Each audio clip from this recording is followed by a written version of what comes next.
أعوذ بالله من الشيطان الرجيم.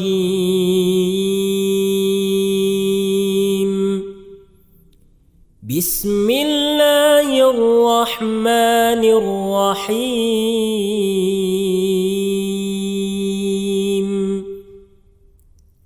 عما يتساءلون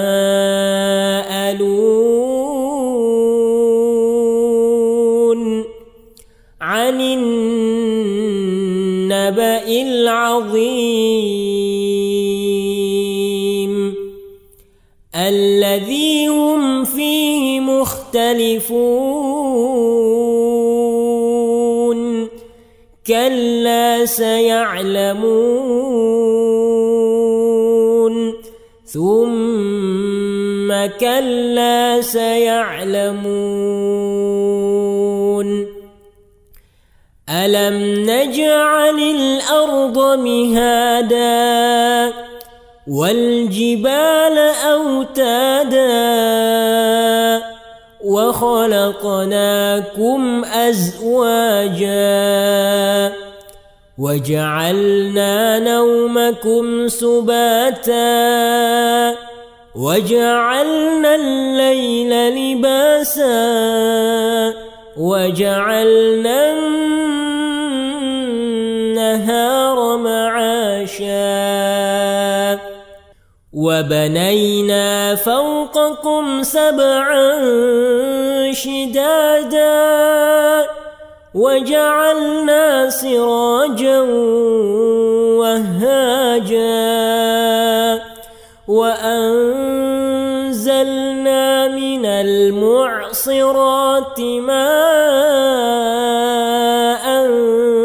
ثجاجا لنخرج به حبا ونباتا وجنات ألفافا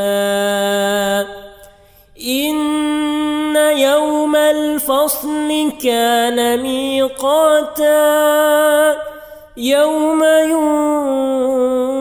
ينفخ في الصور فتأتون أفواجا وفتحت السماء فكانت أبوابا وسيرت الجبال فكانت سرابا إن جهنم كانت مرصادا للطاغين مآبا لابثين فيها أحقابا لا يذوقون فيها بردا ولا شرابا إلا حميما وغساقا جزاء وفاقا إنهم كانوا لا يرجون حسابا وكذبوا بآياتنا كذابا وكل شيء أحصيناه كتابا.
wa asyhadu anna Muhammadan abduhu wa rasuluh.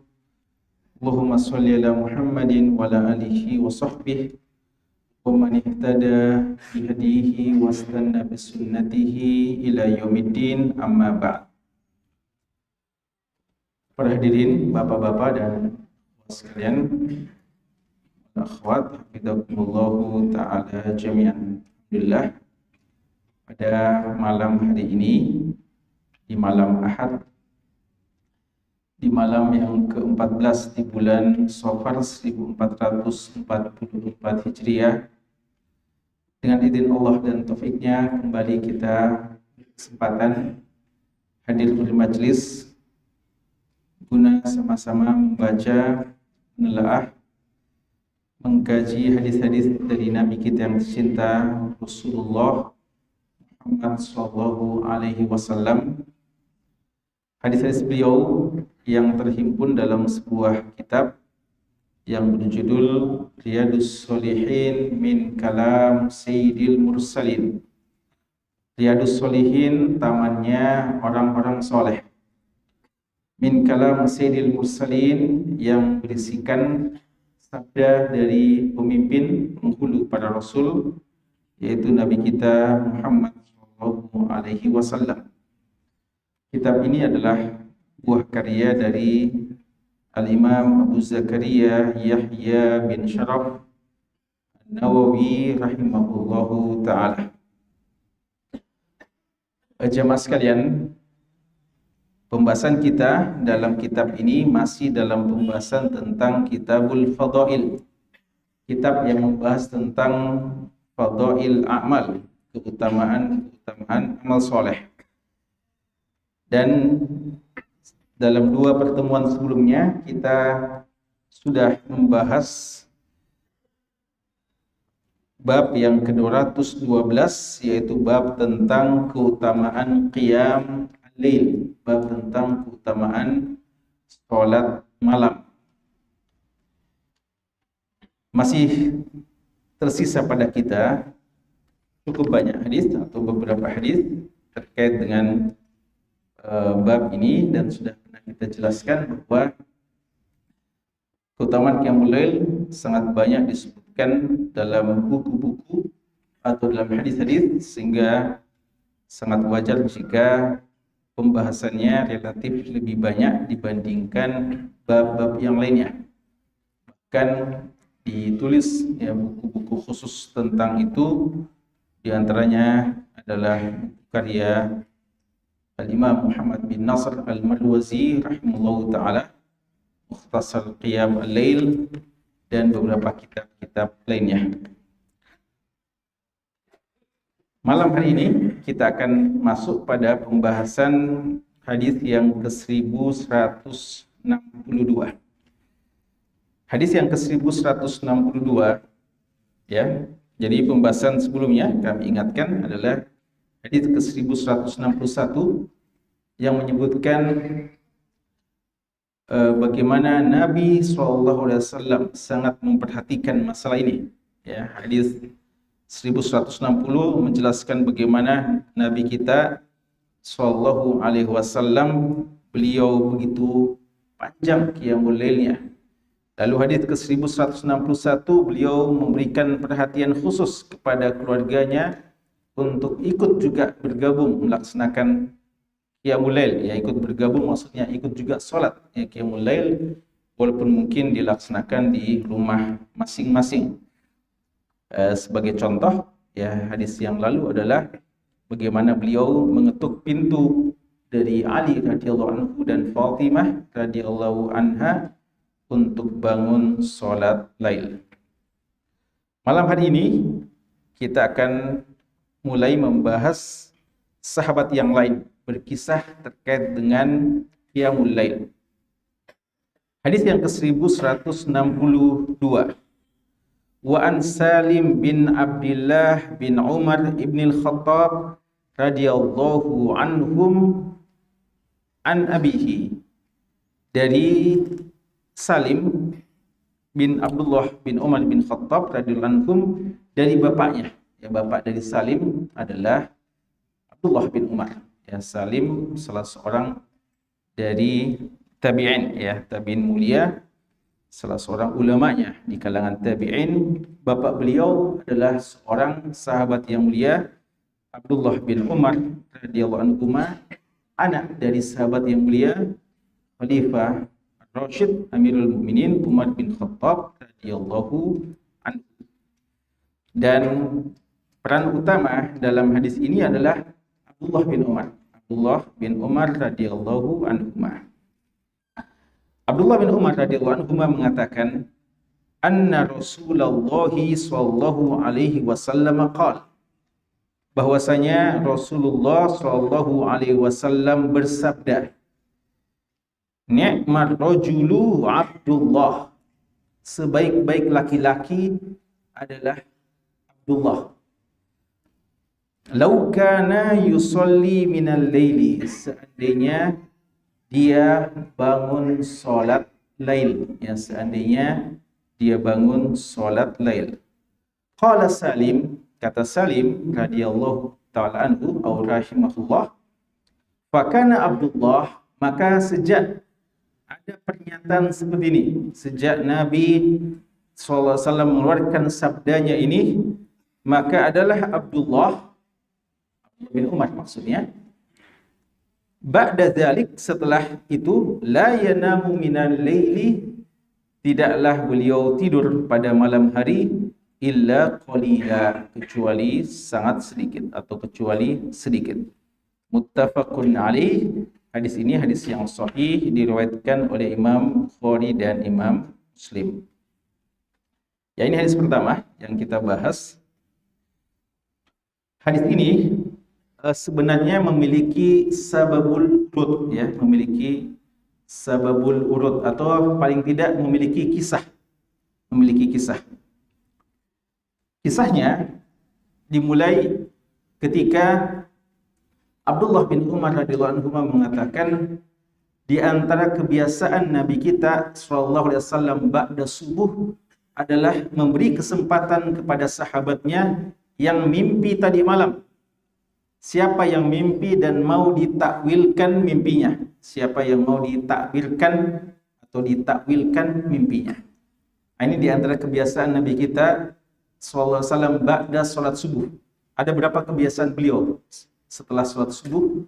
Di antaranya tentu saja berzikir, zikir pagi sampai terbit matahari, dan juga di antara kebiasaan beliau adalah memberikan wasiat dan wejangan, seperti dalam hadis Irbad bin Sariyah radhiyallahu anhu, ketika Nabi kita sallallahu alaihi wasallam ba'da salat subuh memberikan wejangan yang sangat berkesan, yang membuat air mata para sahabat berlinangan, bercucuran, dan hati-hati mereka pada bergetar.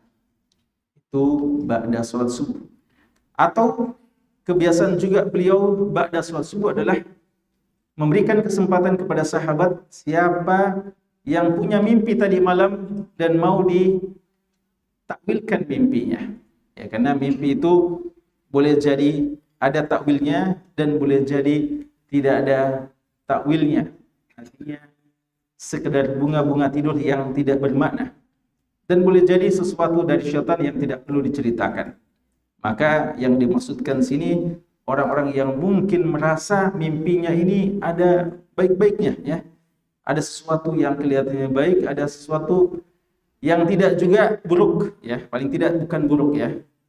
Apakah ini hanya sekedar bunga tidur, dalam artian cuma sekedar hadisun nafs, hal-hal yang kita bayangkan sebelum tidur dan akhirnya terbawa tidur, dan itu kadang tidak bermakna, atau sesuatu yang memang akan terjadi namun tidak bisa langsung difahami dari apa yang kita saksikan pada waktu kita tidur itu.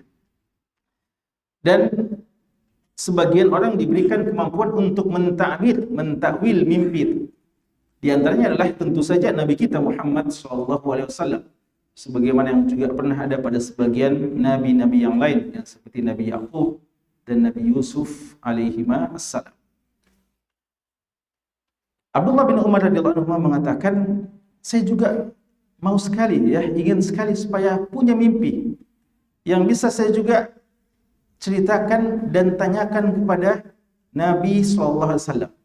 Maka beliau berharap mudah-mudahan suatu saat dia juga punya mimpi sehingga ada yang bisa dia tanyakan kepada Nabi SAW. Ya. Itulah para sahabat, mereka berusaha untuk mencari apa kira-kira bahan yang bisa dengannya mereka mendekati Nabi SAW atau bisa bertanya kepada beliau. Dan kata Abdullah bin Umar radhiyallahu anhu, beliau waktu itu masih anak muda. Ya, karena memang Abdullah bin Umar radhiyallahu anhu memang masih muda ya, semasa hidupnya Nabi SAW. Dalam perang Uhud saja beliau masih 14 tahun, ya, kisaran 14 tahun sehingga belum bisa ikut dalam perang Uhud. Artinya ketika Nabi SAW wafat, umur beliau masih 20 tahunan, ya, masih pemuda waktu itu, 20, 21, ya, kisaran itu. Karena beliau anak muda dan belum nikah, kata beliau, kebiasaan beliau dulu adalah nginap di masjid, tidur di masjid. Karena ya beliau mau banyak ibadah. Jadi beliau tidur di masjid karena belum ada juga keluarga yang menunggu ya di rumah. Ini perlu ya, kebiasaan anak-anak muda juga perlu sekali-sekali tidur di masjid, ya, tidur di masjid. Kecuali kalau masjidnya tidak izinkan untuk tidur, ya. Dan ada bab yang dibuat oleh Imam Bukhari tentang masalah ini, tentang bab naum di masjid, bab tentang tidur di masjid. Artinya bolehnya tidur di masjid. Di satu malam ketika beliau sedang nginap di masjid sebagaimana biasanya, beliau mimpi. Beliau mimpi dan melihat pada saat itu beliau dibawa oleh dua malaikat. Dibawa ke satu tempat dan akhirnya dikatakan ya, secara singkatnya dibawa ke neraka, ya. Lalu dia mengatakan nauzubillah atau al-iyadzan billah minan nar. Billahi minan nar. Saya berlindung kepada Allah dari neraka. Lalu beliau dijauhkan dari itu. Ini yang beliau saksikan ya waktu tidur. Maka keesokan harinya beliau ingin bertanya tentang takwil mimpinya tersebut. Tapi beliau masih segan untuk langsung bicara kepada Nabi SAW. Maka beliau minta tolong kepada saudarinya Hafsah yang merupakan istri dari Nabi SAW. Beliau minta kepada Hafsah untuk tolong sampaikan kepada Nabi SAW, minta ditakwilkan, dijelaskan tafsir dari mimpiku ini. Apakah ada maknanya atau gimana? Maka Hafsah radhiyallahu taala anha menceritakan ini kepada Nabi SAW. Jadi bisa ya, bisa kita minta langsung kepada seorang yang bisa mentakwilkan mimpi untuk mentakwilkan, dan bisa juga kita titip untuk ditanyakan. Ya, sama dengan pertanyaan-pertanyaan syariat juga bisa kita menitip untuk ditanyakan, sebagaimana yang pernah terjadi juga pada Ali radhiyallahu anhu ketika beliau sering keluar madhi. Bagaimana hukumnya? Beliau malu tanya langsung kepada Nabi SAW karena beliau adalah menantu Rasulullah. Ya, karena itu beliau titip untuk ditanyakan kepada Miqdad bin Aswad radhiyallahu anhu. Jadi boleh titip pertanyaan, ya. Apa kata Nabi SAW ketika mendengarkan mimpi itu? Beliau mengatakan, nah ini beliau katakan, ya ini sabda beliau. Ni'mar rajulu Abdullah. Ya. Jadi mimpi itu menunjukkan bahwa sebaik-baik laki-laki adalah Abdullah. Ni'mat rajulu Abdullah. Ya, sebaik-baik laki-laki adalah Abdullah. Maksudnya Abdullah bin Umar, ya, Abdullah bin Umar. Bukan maksudnya setiap yang bernama Abdullah, ya, tapi maksudnya di sini adalah Abdullah bin Umar radhiyallahu taala anhu. Dan ini adalah tazkiyah Dia adalah satu pujian yang sangat mulia datang langsung dari seorang Nabi Muhammad SAW kepada seorang Abdullah bin Umar. Namun penyebutan bahwa beliau seorang hamba yang terbaik, manusia yang terbaik, tidak secara begitu saja diberikan, ya, bukan gratisan dikatakan dia manusia yang terbaik, laki-laki yang terbaik. Tapi ada syaratnya. Kata beliau, "Lau kana yusolli minal lail." Seandainya dia bangun salat malam, rajin bangun salat malam. Artinya Abdullah ini sudah modelnya memang sudah bagus orangnya, maka dan apatah lagi dia akan menjadi sebaik-baik manusia kalau dia melaksanakan salat lail. Artinya dia rutin mengerjakan salat lail. Dalam riwayat yang lain bahwa Abdullah rajulun saleh, dia adalah seorang laki-laki yang saleh. Lau kana yaqumu minal lail, jika dia bangun salat lail. Dan ini menunjukkan bahwa di antara hal yang menjadikan seorang utama di sisi Allah ketika dia merutinkan salat lail. Dan ini sesuai dengan pesan juga dari Jibril alaihissalam ketika beliau datang kepada Nabi dan Muhammad, "Aish ma syi'ta fa innaka mayitun."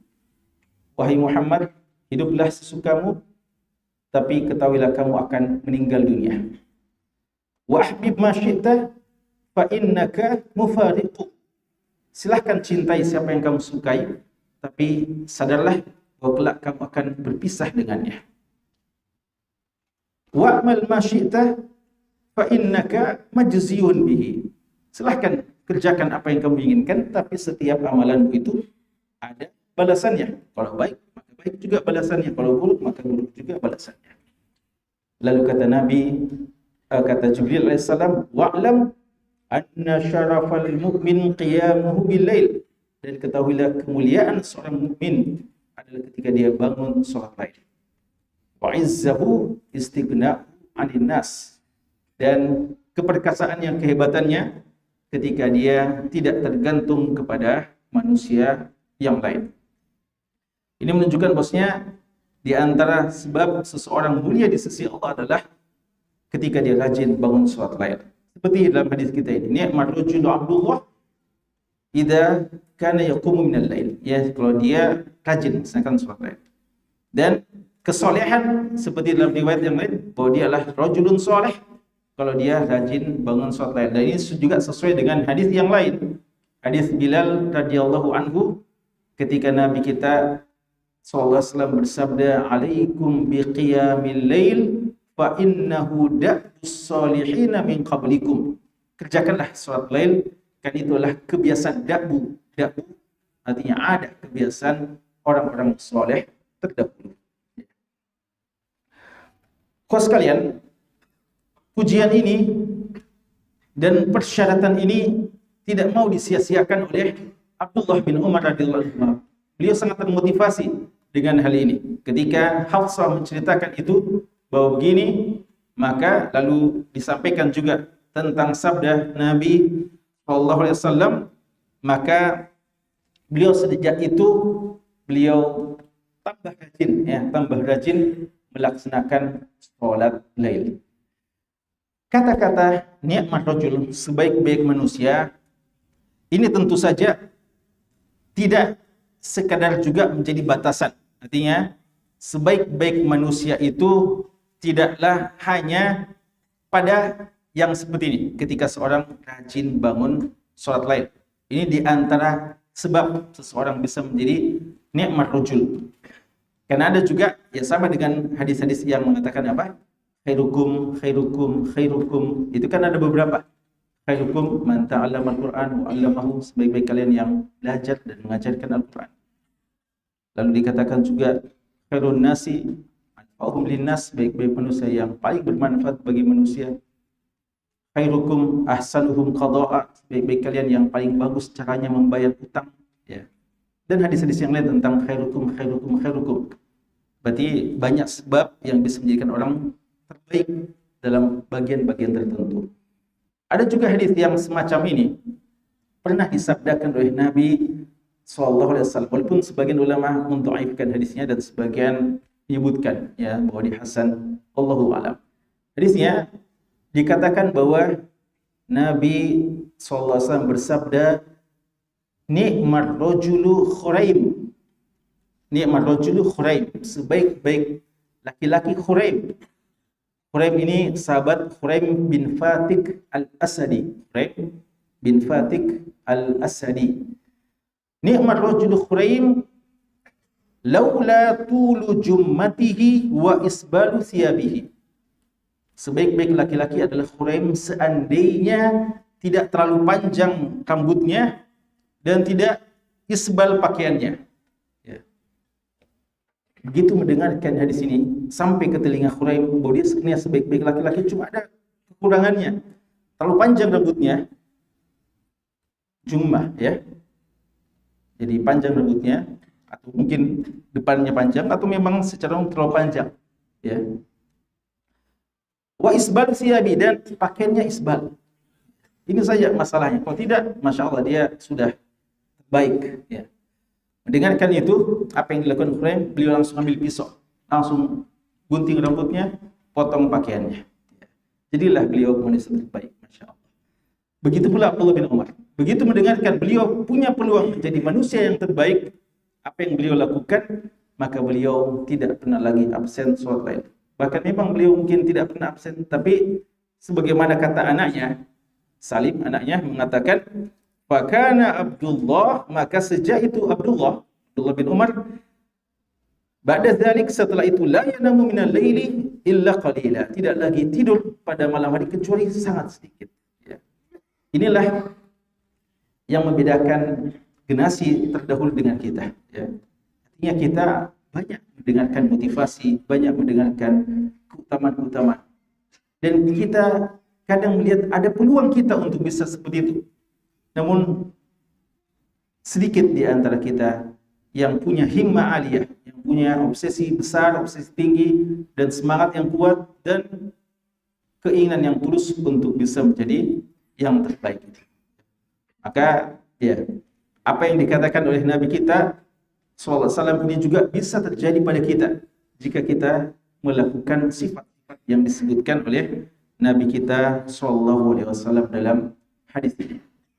Dan ya, ini tentu saja menjelaskan kepada kita keutamaan ya salat lail, bahwa mereka hamba-hamba Allah Subhanahu wa taala yang rutin mengerjakan qiyamul lail. Apatah lagi ya kalau seperti Abdullah bin Umar radhiyallahu anhu, bukan sekedar rutin, tapi beliau sudah sedikit tidurnya, ya, tidak tidur kecuali sedikit. Sebagaimana yang kita baca ya ayat yang lalu di surat Az-Zariyat, kanu qalila minal laili ma yahja'un. Ya, mereka adalah orang yang sedikit tidurnya. Ya, sedikit tidurnya di malam hari adalah untuk bangun sholat lail. Tentu saja ya masing-masing melihat kemampuannya. Ya, tapi paling tidak sebagaimana kata Nabi SAW, "Lau kana yusalli binal lail," sholat di sebagian malam. Artinya jangan malam dihabiskan untuk tidur saja. Apa? Ya, apa yang kita lakukan di malam hari? Apakah dalam hal-hal yang bermanfaat, hal-hal yang melalaikan, atau hal-hal yang bisa memberikan kepada kita ketinggian derajat di sisi Allah Subhanahu wa taala. Kana yusalli minal lail, qala Salim, fa kana Abdullah dzalika la yanam minal laili illa qalila. Ya. Ini yaitu Abdullah bin Amr bin As ya. Ulama kita menyebutkan ya, sebelum kita berpindah, di antara faedah hadis tadi adalah bolehnya memuji seseorang di hadapannya, bolehnya memuji seseorang di hadapannya selama kita merasa itu aman dari fitnah dan bisa memotivasi yang lainnya. Yaitu di antara syaratnya ya. Tujuannya adalah untuk memotivasi yang lain, dan kita duga si fulan ini kalau dipuji maka tidak mempengaruhi dirinya. Dan itu ada yang pada sebagian sahabat Nabi kita sallallahu alaihi wasallam telah memuji sebagian sahabat di depan mereka, padahal beliau sendiri pernah melarang untuk memuji orang di depan wajahnya atau di depannya. Bahkan beliau mengatakan, qata'ta raqabata akhika, kamu sudah memenggal leher saudaramu. Ketika seseorang dilihat menjilat-jilat, seakan-akan menjilat-jilat atau memuji-muji ya saudaranya di depannya. Bahkan beliau mengatakan, ufsu fi wujuhil maddahina biturab, semburkan atau lemparkan tanah kepada mereka-mereka yang suka muji-muji di hadapan orang lain ya.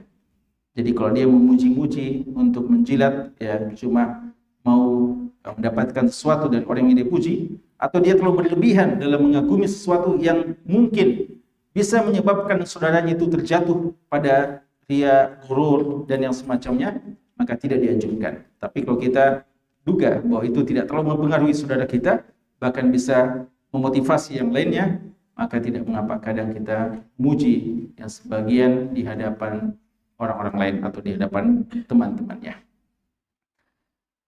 Sebagaimana juga ya hadis ini menjelaskan keutamaan keluarga dari Umar bin Khattab radhiyallahu taala anhu. Ya, Umar bin Khattab radhiyallahu anhu telah memiliki seorang anak seperti Abdullah bin Umar radhiyallahu anhu, dan beliau juga punya istri, beliau punya anak yang diperistrikan oleh Nabi sallallahu alaihi wasallam yang juga berperan dalam hadis ini.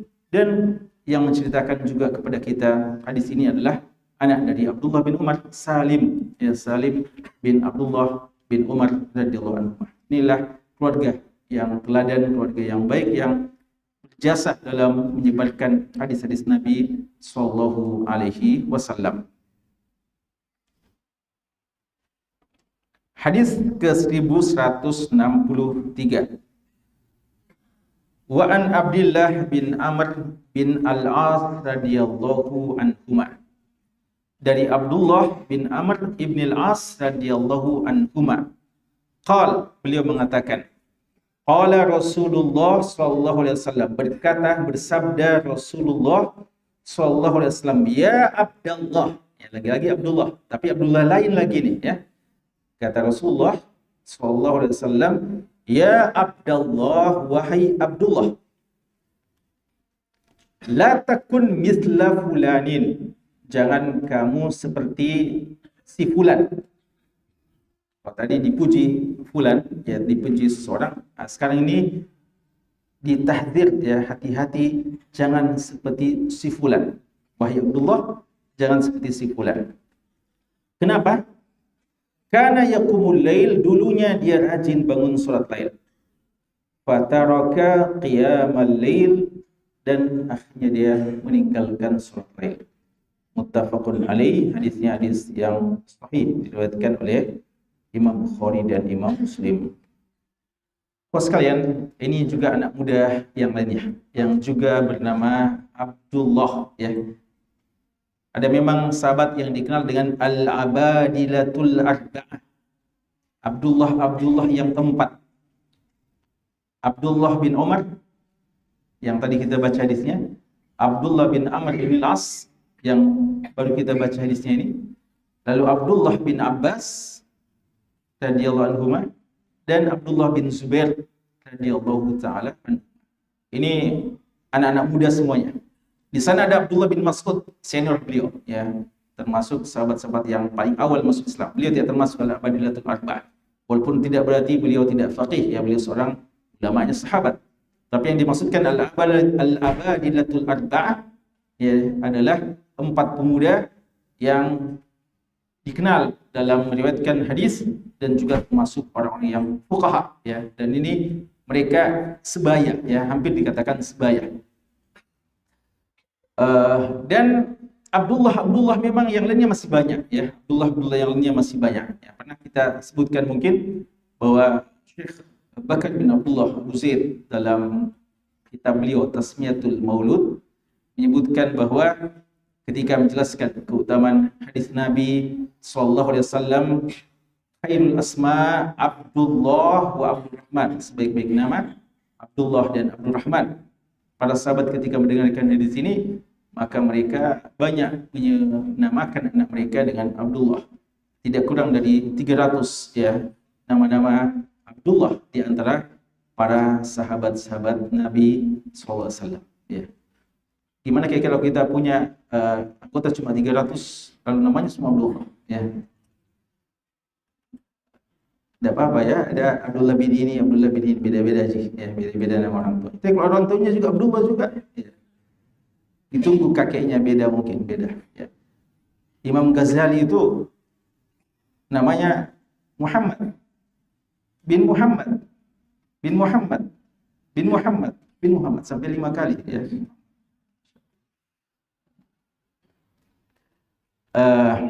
Ya. Abdullah bin Amr bin As radhiyallahu anhu adalah sahabat yang juga rajin menuntut ilmu, rajin belajar sunnah. Bahkan beliaulah penulis hadis di masanya, di masa Nabi SAW. Ketika para sahabat yang lain masih ragu-ragu menulis hadis, ketika sebagian sahabat lebih mengandalkan hafalan dibandingkan tulisan, adapun Abdullah bin Amr bin As radhiyallahu anhu sudah punya buku yang namanya As-Sahifatu As-Shadiqah. Ya, As-Sahifatu As-Shadiqah berisikan catatan rapi dari Abdullah bin Amr tentang ilmu, dan diantaranya hadis-hadis Nabi Sallallahu Alaihi Wasallam. Dan juga di antara kekhususan beliau adalah seorang pemuda ahli ibadah, yang sulit dibendung semangat ibadahnya. Ya. Makanya Nabi kita SAW berikan arahan. Ya.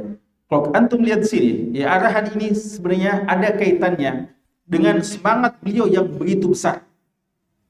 Semangat beliau yang begitu besar dalam semua bagian ibadah-ibadah, khususnya ibadah-ibadah kepada Allah Subhanahu wa taala. Ya, tentu saja para sahabat kecenderungannya berbeda-beda ya. Abdullah bin Amr ini di samping rajin juga menulis ilmu, di antara hal yang Allah bukakan kepadanya, Allah mudahkan kepadanya adalah kecintaan untuk beribadah kepada Allah Subhanahu wa taala. Salat lail tanpa tidur ya.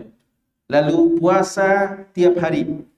Baca Al-Quran mau ditamatkan tiap hari. Dan seterusnya ya. Ibadah-ibadah semua itu dia mau yang paling maksimal. Makanya Nabi kita sallallahu alaihi wasallam kadang merem ya, bilang gini saja, bilang saya masih bisa. Begini saja, saya masih bisa. Akhirnya sudah maksimal, tidak boleh lebih dari ini. Ya. Tahan-tahan ya semangatnya. Tapi antum lihat di sini ya. Di samping beliau dikatakan juga jangan terlalu semangat, diingatkan juga jangan sampai ya menjadi orang-orang yang meninggalkan ibadah. Karena kadang ada seseorang ketika dia punya semangat yang muncak pada waktu-waktu tertentu, lalu tidak diarahkan, bahkan mungkin dicela, dipatahkan semangatnya, akhirnya luntur dan hilang, dan akhirnya dia berbalik sama sekali, ya, meninggalkan ibadah. Maka ini contoh yang terbaik dari seorang murabbi yang terbaik, Nabi Muhammad SAW, bagaimana mengarahkan seorang Abdullah bin Amr ibn al-As radhiyallahu anhu. Beliau mengatakan, ya Abdullah, wahai Abdullah. Tadi marrajulu Abdullah bin Umar. Sekarang ya Abdullah, siapa? Ya Abdullah bin Amr, wahai Abdullah bin Amr. Ya Abdullah bin Umar, anaknya Umar bin Khattab. Abdullah bin Amr, anaknya Amr ibn al-As radhiyallahu anhu, yang membuka menaklukkan negeri Mesir pertama kali. Amr bin As radhiyallahu ta'ala. Ya, kalau orang-orang Mesir sekarang jadi termasuk kiblat dalam berbahasa Arab dan dalam ilmu, maka pahala jariyah akan terus insyaallah mengalir kepada seorang Amr bin al-As radhiyallahu ta'ala anhu.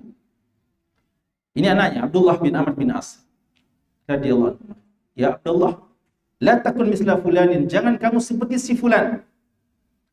Siapa fulan yang dimaksudkan? Ibnu Hajar rahimahullah ta'ala mengatakan, sepanjang penelaahan saya terhadap hadis-hadis yang ada terkait dengan ini, saya tidak dapatkan ada nama yang dimaksudkan. Siapa fulan itu? Ya. Maka ada dua kemungkinan. La takun misla fulan. Fulan ini ada memang orangnya, ada sosoknya, tapi tidak disebut namanya untuk menyembunyikan aibnya, ya, untuk ditutup aibnya. Tapi yang penting jangan seperti kelakuannya. Adapun siapa orangnya tidak terlalu penting, ya, ditutup aibnya, maka tidak disampaikan siapa fulan yang dimaksudkan. Yang kedua adalah boleh jadi memang dia tidak ada orangnya, tidak ada orang yang dimaksudkan, bukan orang tertentu yang dimaksudkan, tapi mau dikatakan jangan seperti seseorang yang bertipe fulan.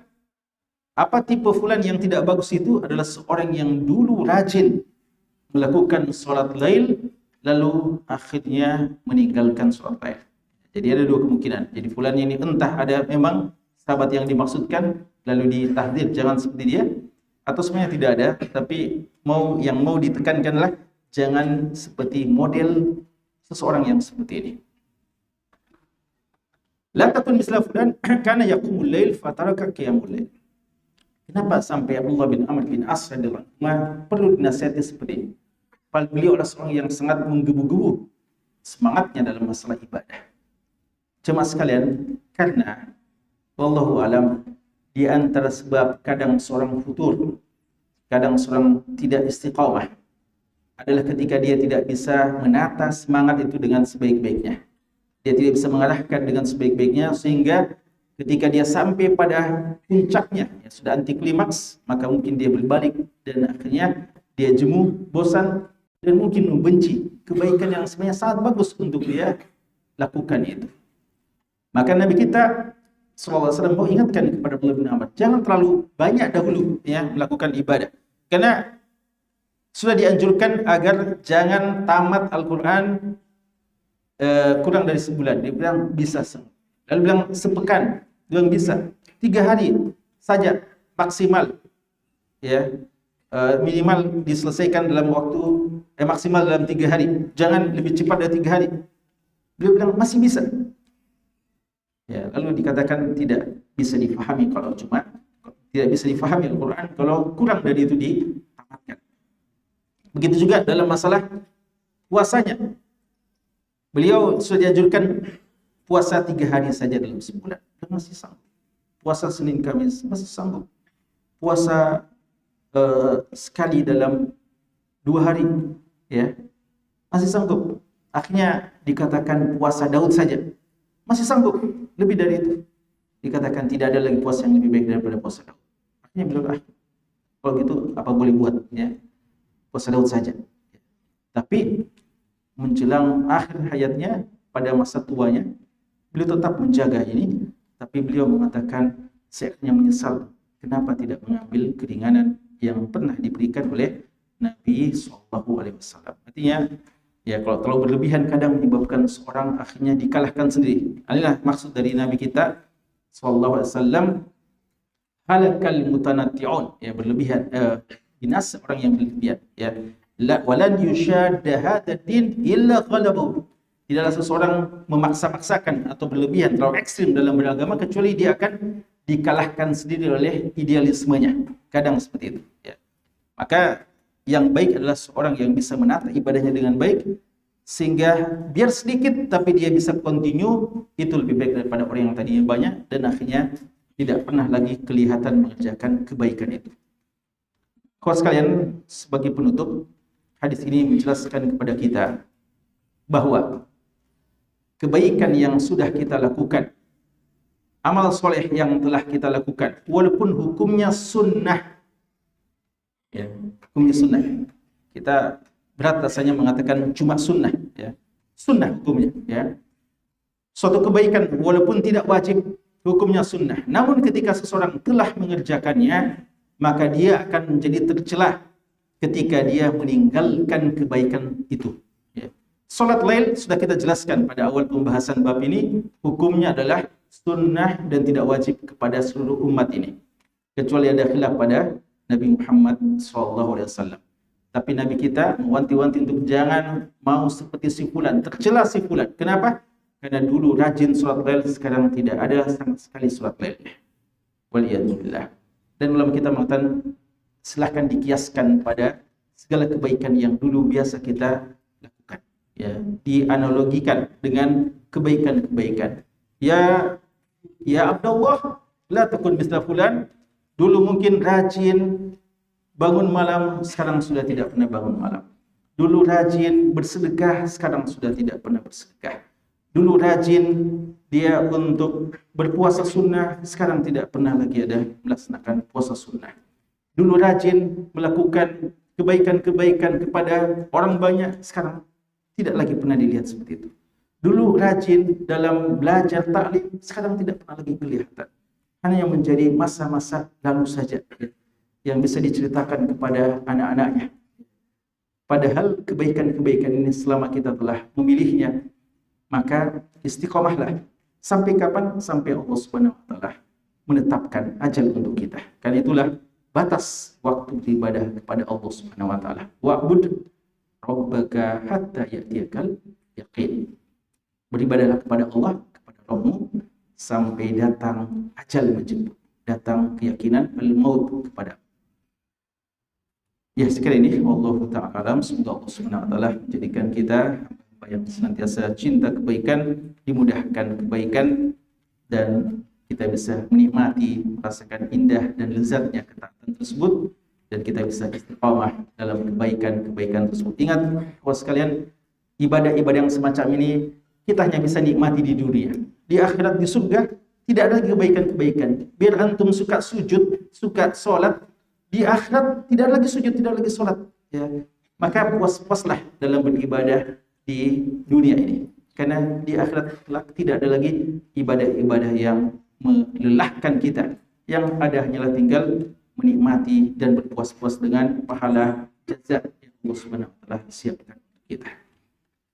Wallahu a'lam wa akhiru da'wana alhamdulillahi rabbil alamin. Assalamualaikum warahmatullahi wabarakatuh. Hai sahabat inspirasi, kami sedang berada di daerah kota Makassar.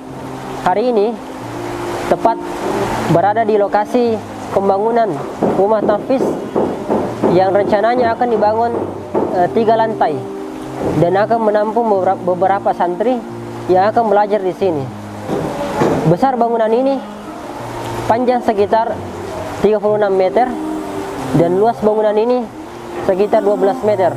Dan tentunya bangunan ini membutuhkan support dari para donatur dan muzaki agar pembangunan ini tetap berlanjut dan segera siap layak huni. Dan terima kasih kepada donatur dan muzaki yang telah memberikan dukungan sampai saat ini. Semoga menjadi pemberat timbangan amal di akhirat nanti. Saya Anshar dari Wahdah Inspirasi Zakat. Assalamualaikum warahmatullahi wabarakatuh.